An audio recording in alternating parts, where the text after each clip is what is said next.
This episode may contain content of a graphic nature, including descriptions of physical and sexual violence against adults, children, and animals. Listener discretion is advised. Hi everyone, I'm Talia. And I'm Tanya. And together we are Crimes and Consequences, a true crime podcast.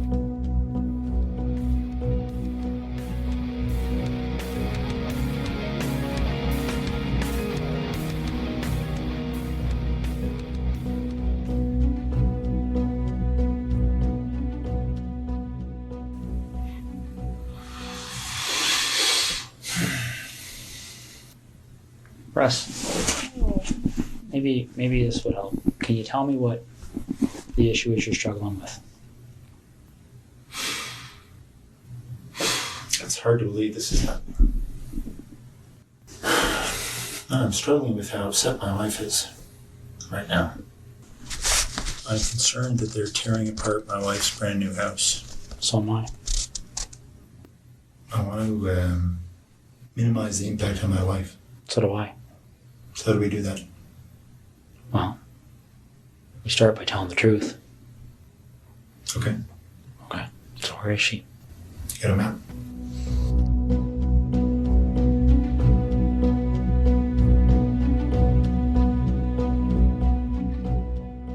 Hello, Tanya. Hi, Talia. How's it going? I am doing fabulous. Well, that's lovely. How are you? I'm so fabulous too. It sounds like it. I'm so fabulous. I hope everybody else is doing great. We have another exciting true crime story from Crimes and Consequences. This one is a Canadian story. We've had quite a few of those lately. I know. I was just thinking about that. Mm-hmm. Yeah. That's how we learned that KD stands for Kraft Dinner. Yes. Not mac and cheese. Not mac and cheese, and everyone scolded us. It's Kraft Dinner. Kraft Dinner, that we don't call it that in the United States. Who knew? Who knew? So this is a Canadian story that takes place about between 2009 and 2010. It's pretty well known in Canada. And once I tell you the story, you'll know why. It's a pretty big deal. With that, if you guys haven't done so, please take 1 second to hit the subscribe/follow button on that lovely app you're listening to. And are you ready? I am always ready. Well, let's do it. So this starts out on September 7th. It's 2009. There's this pretty petite young woman, and she's laying peacefully, sleeping in her bed, completely unaware that a man has crept into her house and was looking over her, watching her while she slept, just waiting for the right moment to strike. Terrifying. He stared at her body. She was clad in a pink camisole, and she had pajama bottoms on. And he salivated, literally salivated, at the thought of what was to come. He knew that this night was for his taking, and he knew there was no one home to protect Jane. I'm calling her Jane. That's not her name. So he could take all his time to act out the fantasies he played over and over again in his head. And by the way, Jane has an 8-week-old baby in the house. Man. Jane was startled and confused when she got struck in the head by something hard. It hit the left side of her head. And instinctively, she just starts lashing out. But she was no match for this 6'2" tall military man who was now laying on top of her with his right hand covering her eyes. Realizing that both she and her 8-week-old baby, who slept in the next room, were at this man's mercy, she decided that trying to fight him and making him angry might only increase the violence. So she tried to start a conversation with him. Which, kudos to her. Right. Because I don't feel like I would have been that smart. I would have been in a fucking panic. I would have just probably pissed him off even more. Mm-hmm. She asked him, "How'd you get into my house?" And he didn't respond. She asked him what time it was, stating that the baby always wakes up around 4. He told her not to worry about it. Then she asked what was probably the most difficult question of her life. Was he going to kill her? He said, "I'm not going to kill you if you cooperate." Jane was ordered to roll over onto her stomach and to keep her eyes closed. If he even thought she got a glimpse of his face, he wouldn't hesitate to kill her. He hit her again in the head, and then again, and then again, and he repeatedly warned her, "Do not open your eyes." Once he felt he made his point clear, then he began a dialogue with Jane. He asked her name. She lied and said it was Allison.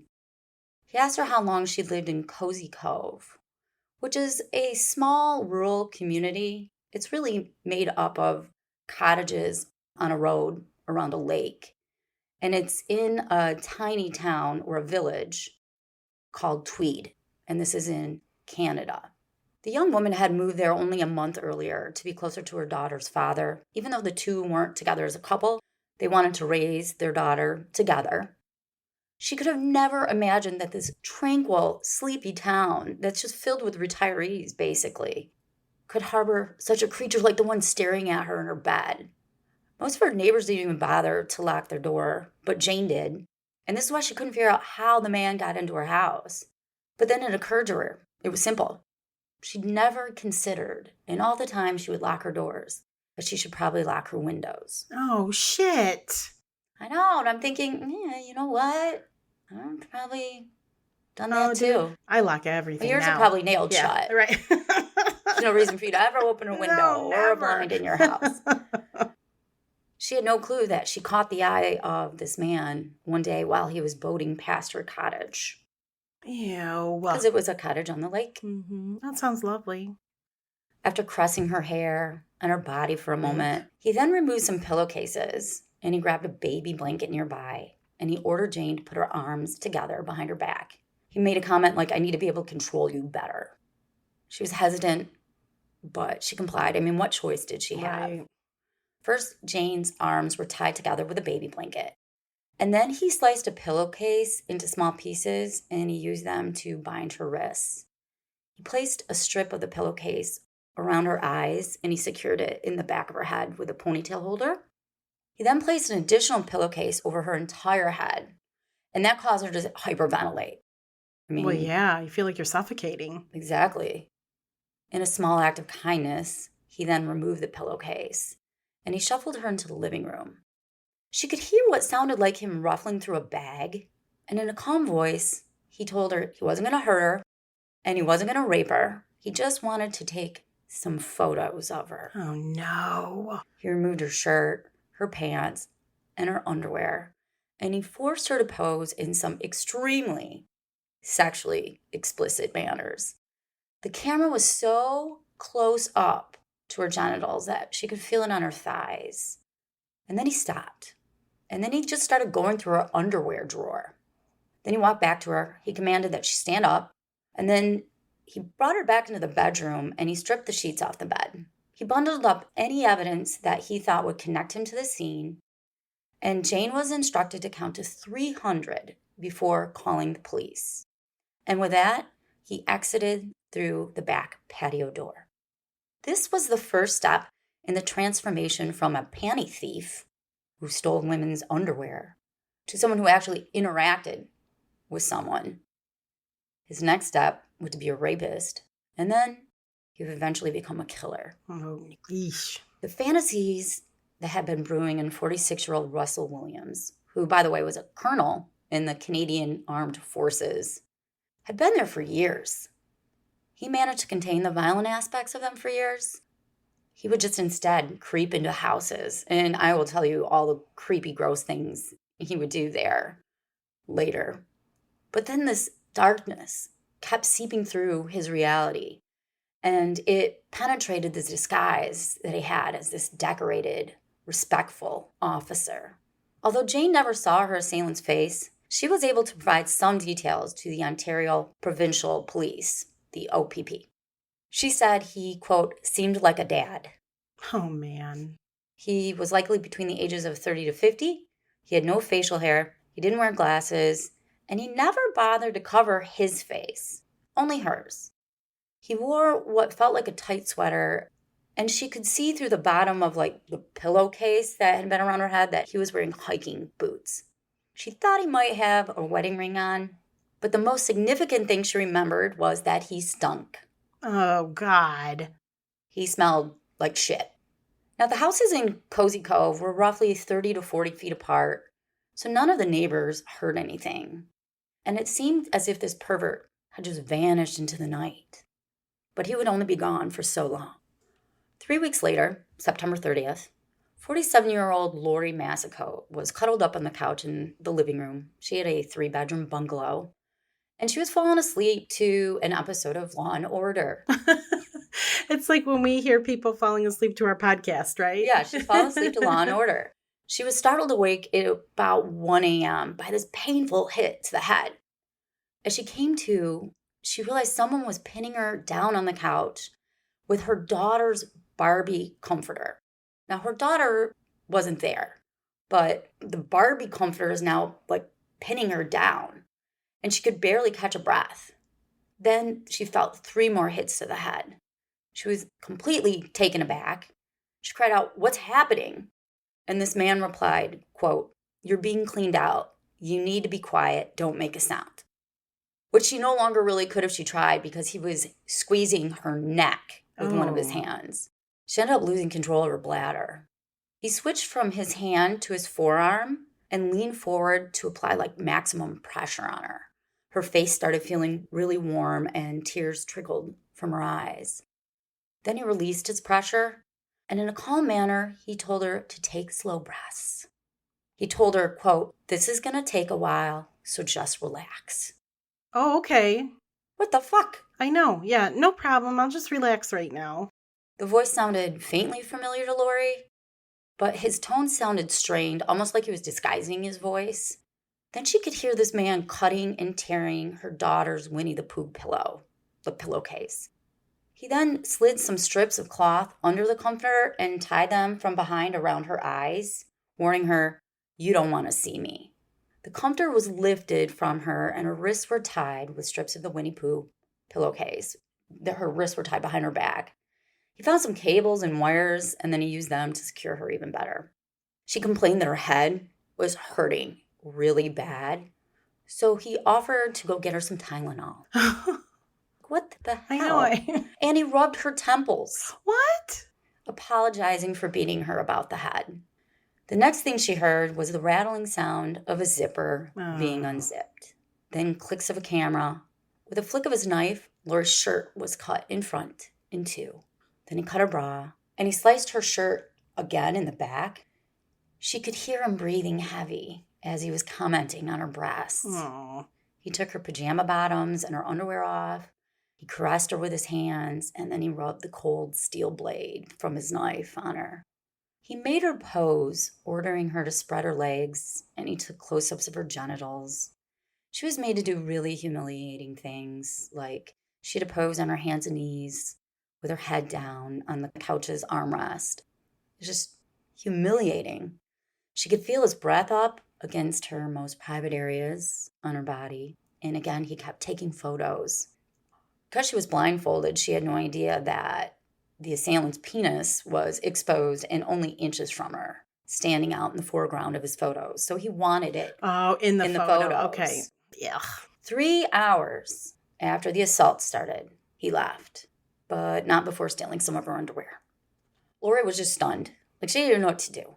So she went outside and she smoked a cigarette, and then she called the police. At first, she wondered if her ex-husband wasn't somehow responsible for it, because they were in the midst of a custody battle, a heated divorce. They had twin daughters, and they were actually staying with their dad during the time. And she's like, could he actually hate me this much to have someone do this to me? The police investigated the scene, and they discovered a back window had been raised open and the screen was cut. Lori was shocked to find out that pretty much the same thing had happened just down her street only a few weeks earlier. The police had failed to notify any of the residents of what happened to young Jane. It was almost as if they didn't take her account very seriously. But this time the authorities were taking Lori's attack very seriously. They canvassed the neighborhood. They went door to door. One of the doors they knocked on was that of Russell Williams. Really? Did he live in the neighborhood? Yes, he lived in the neighborhood. He lived in Cozy Cove. Oh my God. You're kidding. No. Ah. He hadn't seen or heard anything unusual in the neighborhood. Yeah, he didn't. Well, a few days later, while Lori was reliving the attack in her mind, it occurred to her how she might recognize the intruder's voice. It sounded a lot like that of 65-year-old Larry Jones, who was a neighbor. They called him the mayor of Cozy Cove. Everyone in Tweed knew Larry. And remember, Cozy Cove is a part of Tweed. He was a lifelong fixture in the community, and he lived in the same house on the same street for 44 years. He was married for 40 years to his high school sweetheart, and for 32 years he worked as a municipal administrator. Imagine Larry's surprise when the police knocked on his door and wanted to question him and suggested that he bring a lawyer downtown. Oh, shit. They also told him they had a search warrant. And in that search warrant, they were looking for 2 size 32 purple bras, 2 pairs of Victoria's Secret underwear, 2 pairs of Old Navy underwear, 2 baby blankets, a thong, dark beige bed sheets, a knife, and video equipment. Of course, none of those items were found at Larry's. Thank God. Larry submitted to a polygraph and he passed. And after much reconsideration, Lori realized that although she thought it could have been Larry's voice, she really wasn't sure. And that's why, unfortunately, eyewitnesses, their testimony or what they remember is sometimes very flawed. I'm thinking, poor Larry. I know. He's the mayor of Cozy Cove. And I know everybody loves him probably, oh, yeah, you know. What the hell? And they're looking for thongs and Victoria's Secret shit at his I'm house. glad it wasn't Larry. Poor Lori. I would feel so bad too. Right. I mean, I would feel bad. Larry. I know accusing someone that maybe it wasn't him. I mean, poor woman was But probably she's got to tell the police what yeah, she's of course. thinking. So, meanwhile, Cozy Cove has this sexual predator on the loose whose fantasies are growing darker and darker every day. Russell had perfected what would be known as his rape kit. It was a duffel bag which included rope, plastic zip ties, duct tape, a flashlight, a knife, a camera, camcorder, tripod, and some sex toys. Eesh. Did he make videos of Lori or Jane, or did he just take pictures? He did both. Did he? On his next outing, Russell decided to bring a black skull cap and a dark blue headband to disguise himself. He wore a black hoodie, jeans, running shoes, and he set out for an attack. He'd been fantasizing about 30-year-old Corporal Marie France Como for a while. He was her commander at the Trenton Air Force Base. He'd even flown on a plane with her before, and he used his power to be able to find out personal information about her. Unbeknownst to her, a week earlier, while she was out of town, he broke into her red brick bungalow through an unlocked basement window. He rifled through her bra and panty drawer, tried on some of her undergarments, and took photos of himself in her house wearing her underwear. For 2 years, he'd actually been stealing women's lingerie, bringing them home, trying them on, photographing himself. But that thrill wore off, so that's why he had to up it. Right. It was about 11 p.m. when he left his house in his SUV. Now, there was an empty lot not far from Marie France's home. And she doesn't live in Cozy Cove, okay? She lives closer to the Trenton Air Force Base. He parked his SUV. He used the cover of darkness and the tall trees to camouflage him. He could see Marie France through her window. She was sitting on her bed, talking with her boyfriend Paul on the phone. He went back to that basement window that he'd been in before. He removed the screen, and he slid the glass open. It was cold inside the unfinished basement because it basically was an unfinished basement. There was a bed in it. Maybe I don't know why she had a bed in it, but for company or something. And he's in the basement, and he's cowering near the furnace, and he's starting to open his duffel bag. He puts his skull cap on, and he positions that cloth blue headband below his eyes. So he's concealing a large portion of his face. To give you a little background on Marie France, she joined the military 12 years earlier. 2 years earlier, she became a flight attendant at 8 Wing in Trenton. She was chosen to be a VIP flight attendant and flew the Canadian Prime Minister, Stephen Harper, on a trip to Japan. Wow. She'd only been home from that trip for 3 days. She's on the phone. She's talking to her boyfriend, Paul. Russell's in the basement. He's just waiting for the right moment to strike. And he hears a cat meowing. Marie Francis's cat, Bixby, had came down into the basement. Then the basement light flicked on, and Marie Francis, walking down the steps, she's calling out for Bixby. She's naked except for this thin robe draped over her.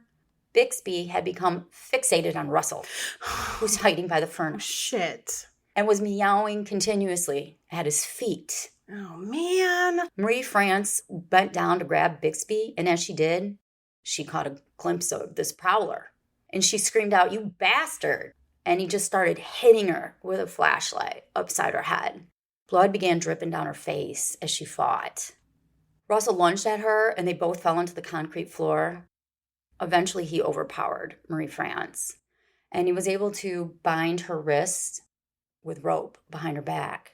Then he pushed her against this support beam, basement's support beam, and it had a 1/4-inch steel pin sticking out of it, and the pin pierced her back. Ouch.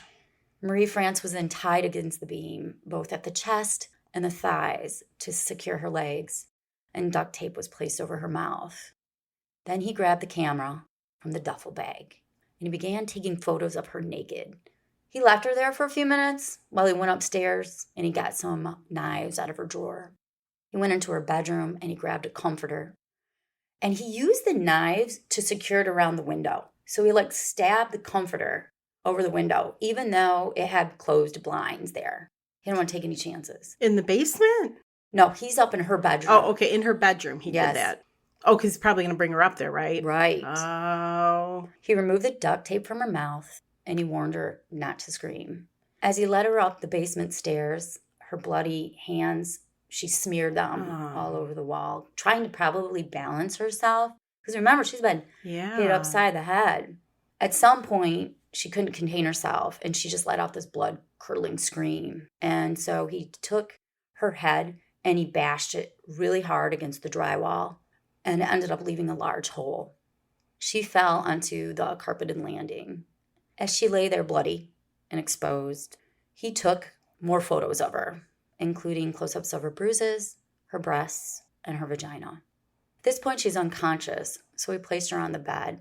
Her head wouldn't stop bleeding, so he went and got a towel, and he wrapped it around her head.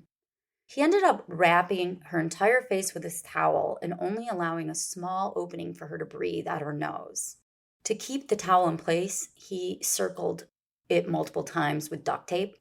Then he cut strips of duct tape, and he placed them vertically down her face, too, which is weird. Yeah, that's odd. I have no idea why. With the towel secured around her head and face and her wrist tightly bound behind her back, he got out his camera, a camcorder, and a tripod. For him, this is when the fun was going to begin. He took his pants off, and he began to rape her. She's starting to come to, and she's mumbling, "No, no." He held one hand on the headboard, and the other hand of his was holding the camcorder, and he videotaped up close the rape. Then he placed the camcorder on the tripod. He grabbed Marie Frances by the left leg, and he began raping her from the side.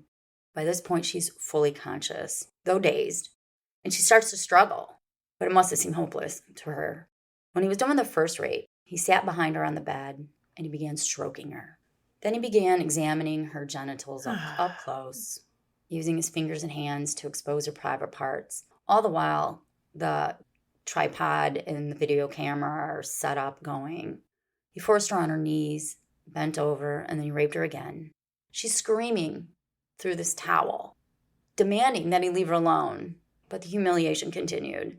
She was forced to pose again in extremely explicit sexual positions, all the while being filmed.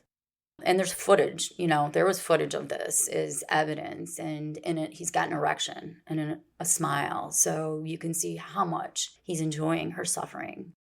After 17 minutes of filming, he removed his skull cap and the headband that covered his face. He then bit her breasts, and he grabbed some KY jelly from his duffel bag, and he raped her again. When he was done, he went into the bathroom. Then he walked in the living room, and he peeked out the blinds. In Marie Frances' bathroom, it had a small window, and she decided while he was in the living room peeking through the blinds, she was going to try to make a run for it. She made it to the bathroom, she shut the door, and she tried to lock it, but her hands were tied. Oh, shit. And by the time it was too late, he was too quick. He pushed open the door, and he pummeled her into the bathroom wall. He ended up breaking a glass-framed picture with her head. She was dragged by the hair into the bedroom and forced onto the bed. But she couldn't keep her balance, and she kept falling off. He pulled her back onto the bed, and then he just raped her one more time, the camera. By then, Marie France was defeated. She was too weak to fight back. As she lay in the bed, her lingerie, her bra, and her underwear were placed on her, almost like a display at a store, and then more photos were taken. He ended up taking those items that he used for this display photo and putting them in his duffel bag so they would be trophies. Once again, he violated her, most likely anally raped her. By this time, the towel had relaxed a little around her head, and she was allowed to mumble, like she could mumble some words. She pleaded with him, "Don't kill me." And he hushed her. She cried out, quote, "I don't want to die. I don't want to die." After glancing into the camera, he placed his left hand over her nose and mouth. And then within seconds, she went limp. He removed his hand and thought for a second. Then he grabbed a pillow and he placed it over her face. With all his weight, he leaned on it. Marie France began kicking and screaming. She managed to free herself from underneath the pillow and screamed out, "No, I don't want to die." Russell jumped up. He was like, "Whoa, whoa."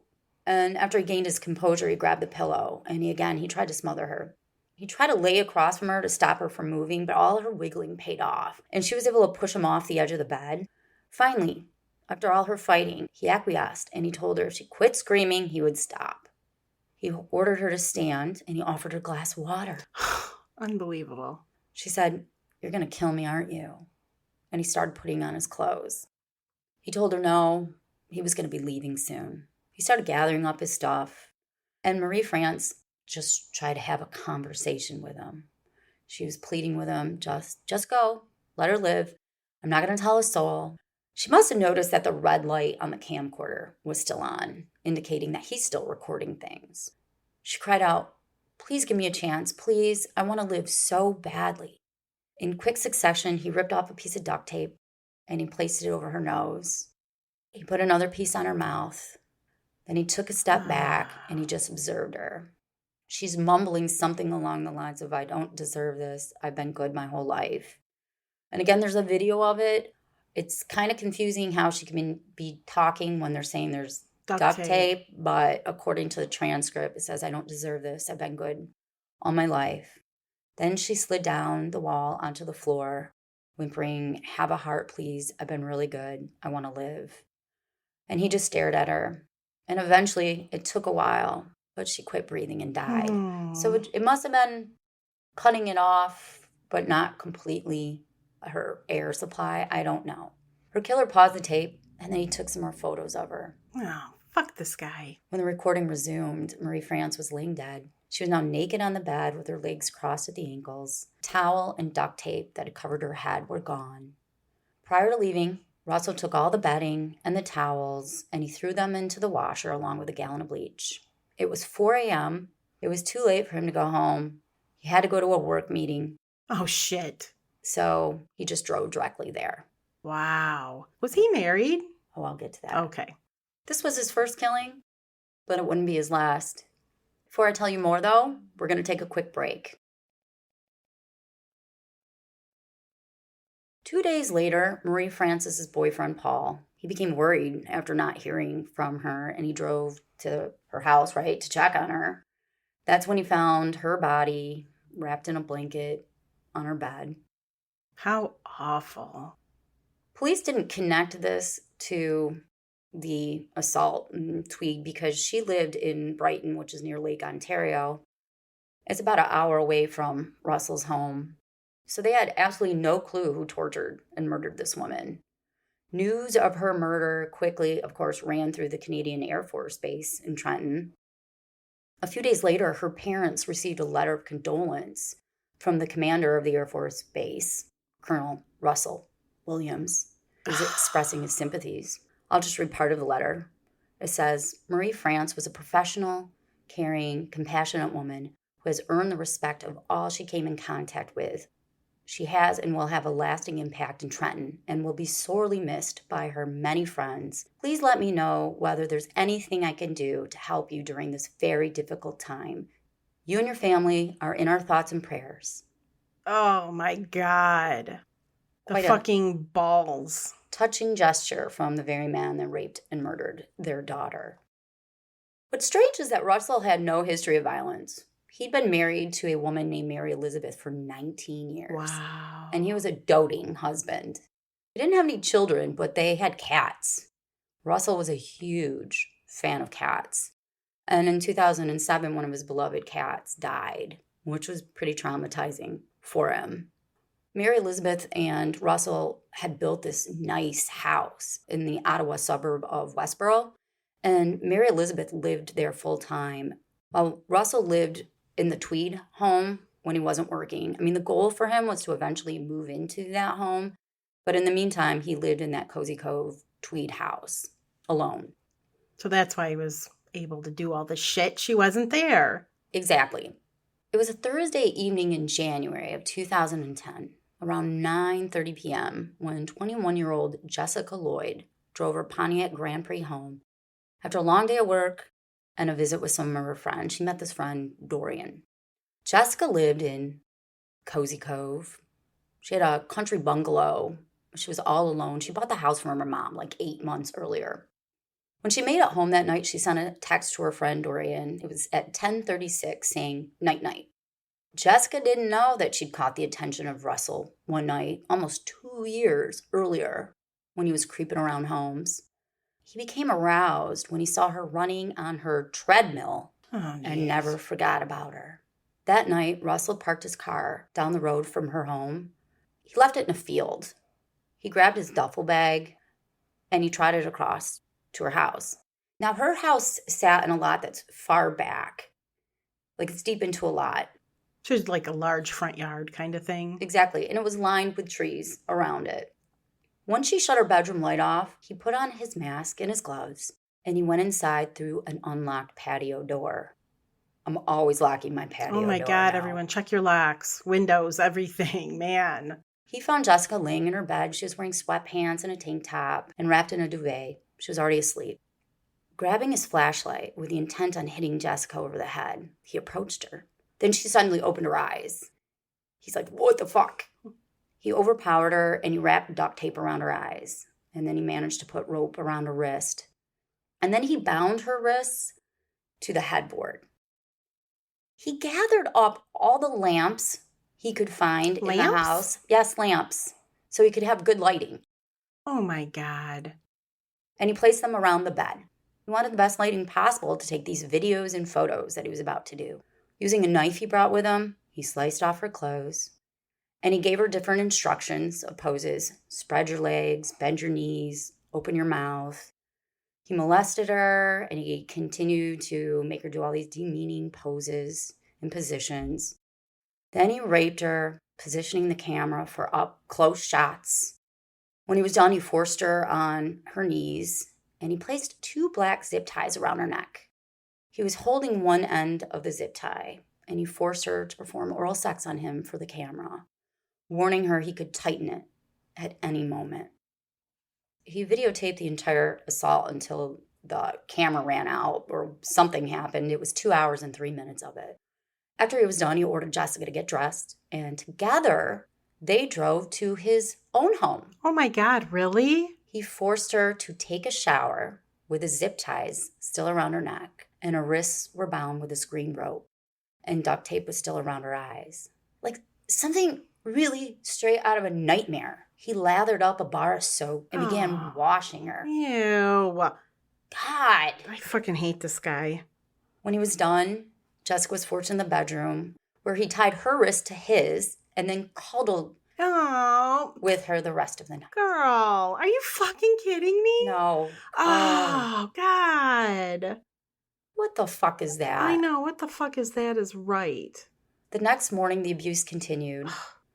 However, Russell told Jessica that after another round of sex and photos, he was going to take her back home. Jessica was allowed to get dressed, and he even offered her a bowl of fruit. How kind. In the final series of photos taken of Jessica, she's sitting on the edge of his bed. She's dressed, except for her shoes. There's a piece of duct tape covering her mouth. She's still blindfolded.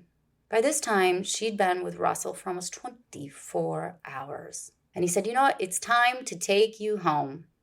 He made her walk with him to his garage, and she was in front of him, like he's pushing her in the right direction.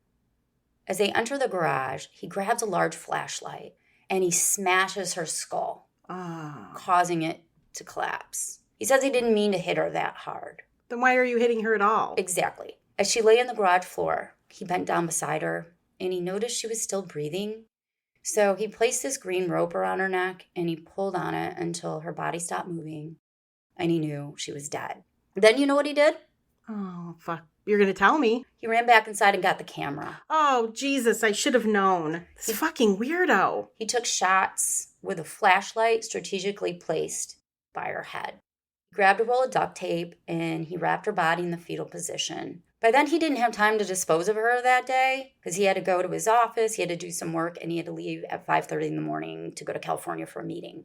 He was going to fly to California for a meeting? Mm-hmm. Of course, by this time, Jessica's friends and family realize she's missing. They go to her house. Her car is home. All her possessions are home. She's nowhere to be found. However, they do see 2 sets of footprints in her backyard. One's larger than the other, obviously Russell and hers. And those footprints lead to the end of the property. And where they stop, they found tire tracks. Police are called, and they make casts of the footprints, and they make casts of the tire tracks. For 2 days, police and the OPP emergency response teams, they're searching for her. An OPP search and rescue helicopter was provided by Colonel Russell Williams to help find her. Oh, fuck this guy. Damn. The police started to suspect that the Cozy Cove crimes and Marie Francis murder were all connected to Jessica's disappearance. Tips began pouring in. There was a couple guys that saw some silver car in a field by her house. They thought it was some sort of like SUV type car. And then once they did the cast of the tire tracks, they knew that the only cars with this right suspension, and I don't know shit about cars, that could have these kind of tires were going to be a Toyota 4Runner, a Jeep Cherokee, or a Nissan Pathfinder. So they start up a roadside canvass, and police are looking for any car that matches those specifications. And if there was a car that went down, there was a particular road. Because again, this is a small town, so it's not like 6 lanes of highway of traffic you got to stop. So they're stopping any cars that match what they're looking for. Literally, one of the first or second vehicles they stop is a silver 2001 Nissan Pathfinder owned by Colonel Russell Williams, base commander for the CFB in Trenton. By the way, that's Canada's largest military base. And he's the commander. Do you know that he flew Queen Elizabeth? He did? He flew Queen Elizabeth. Shut up. There's photos of him and Queen Elizabeth. Oh, fuck. When they stopped his car, they noticed all of his tires were Toyota Open Country HT. Oh, okay. The tires they were looking for. Now their minds were really boggled because the guy driving this car is not anybody they would suspect to be responsible. Like he's not a creeper. But they realized, wait, he lives in Cozy Cove and he was Marie Francis's commanding officer, which is very coincidental. Plus, his drive to work every day took him right past Jessica's home. Oh, boy. So weeks gone by, they still haven't found Jessica's body. On February 7th of 2010, a detective called Russell and said, hey, would you mind just coming down to the station and providing a statement about Jessica Lloyd? He says, oh, yeah, of course. It's about 3 p.m. He comes down. He's talking. He denies everything. He says, oh, on the day she went missing, he had the stomach flu and was in bed. He offered to provide his fingerprints and blood samples. Then they asked if he wouldn't mind providing his shoes so they could make a cast. And he looks down, and he's wearing oh, shit, the same shoes. And he's like, yeah. They start putting the pressure on him. They tell him there's going to be a search warrant executed at his house. His vehicle's going to be seized. They're also going to do a search warrant in the Ottawa house where his wife is. So he's going to have to let his wife know what's going on. After 5 hours of bullshit, he finally confessed to all the crimes. Damn. He did it, he said, because he didn't want to make his wife suffer any more than what she was already going to suffer. Really? He also led the police to Jessica's body. She was in tweed. She was wrapped in towels, laying 40 feet from the road by a big rock. Here's some excerpts from his confession. And you'll notice that when he's talking, it's just kind of non-emotional. Flat, no affect. Like, is this something where I can make a call and tell somebody to go to a location and they're going to find her? Or is this something where we have to go and and take a walk.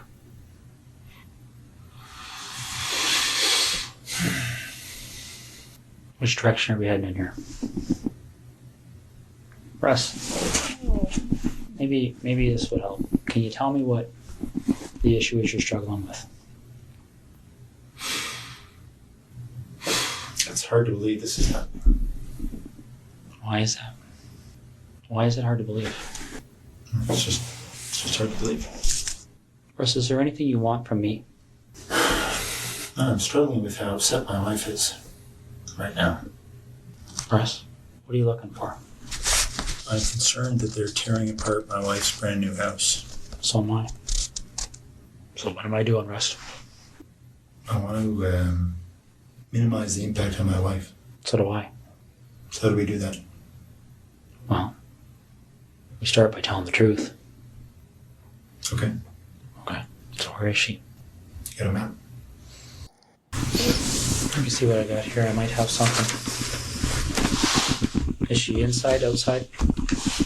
Is it something where is she buried, or is she somewhere where if you walk there you would fairly easily see her? It's here. How long has she been there for? A little over a week. Was it fairly quick from the time she left? Friday night. Friday night? Yep. So where was she between Thursday night and Friday night? In Tweed. With you? Yep. How long was she alive for? Almost 24 hours, not quite. Russ, you're doing the right thing here. Okay. Well, again, my interest is in making my wife's life a little easier. In the end, Russell confessed to 82 break-ins from 2007 until 2010. 82 break-ins? They were mostly like his neighbors. Oh my God. And He's stealing panties? Yes, and one of his neighbors, he broke into their house 9 times. What? And he took photos of him in their lingerie. Gross.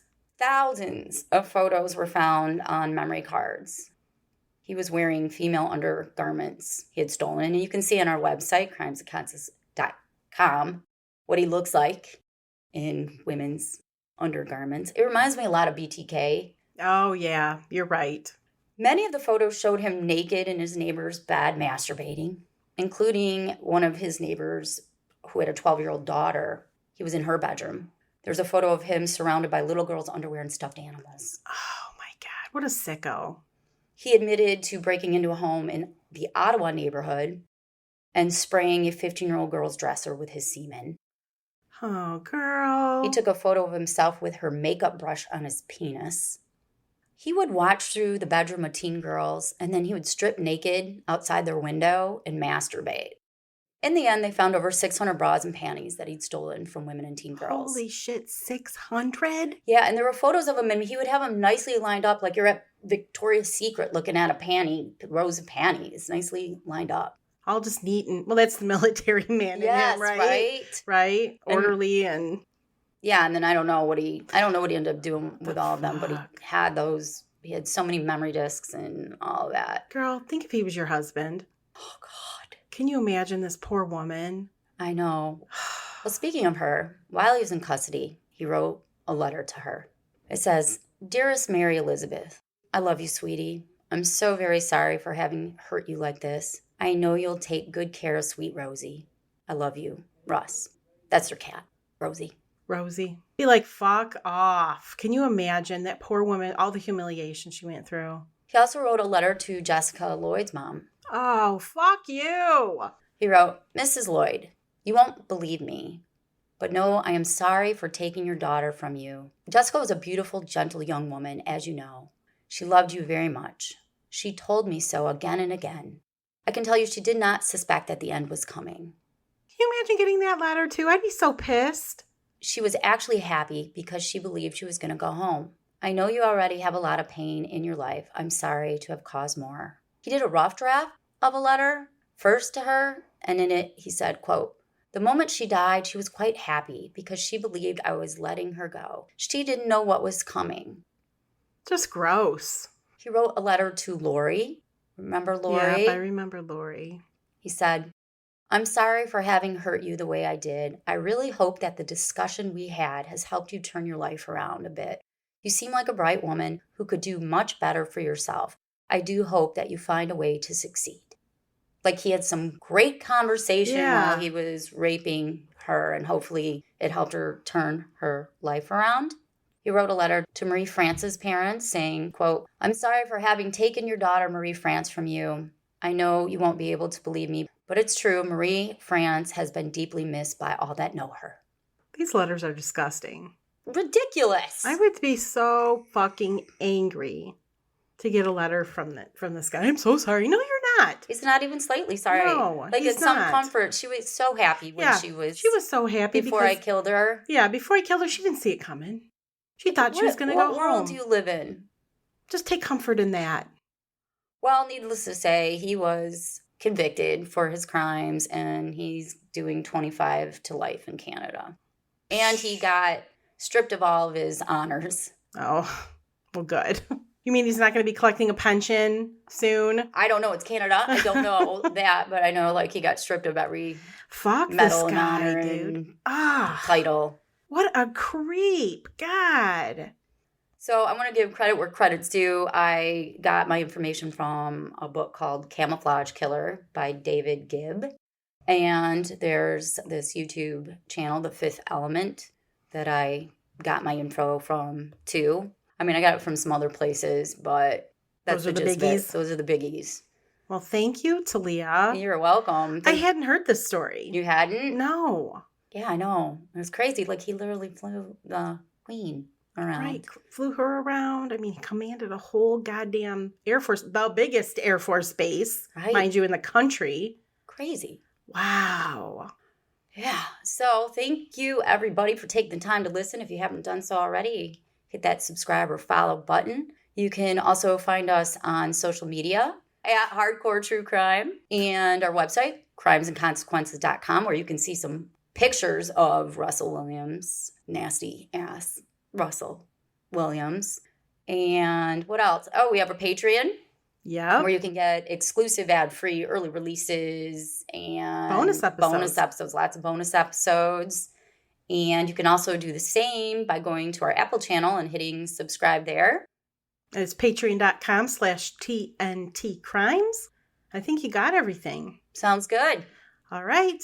Until our next episode. Don't kill each other. Bye. Bye.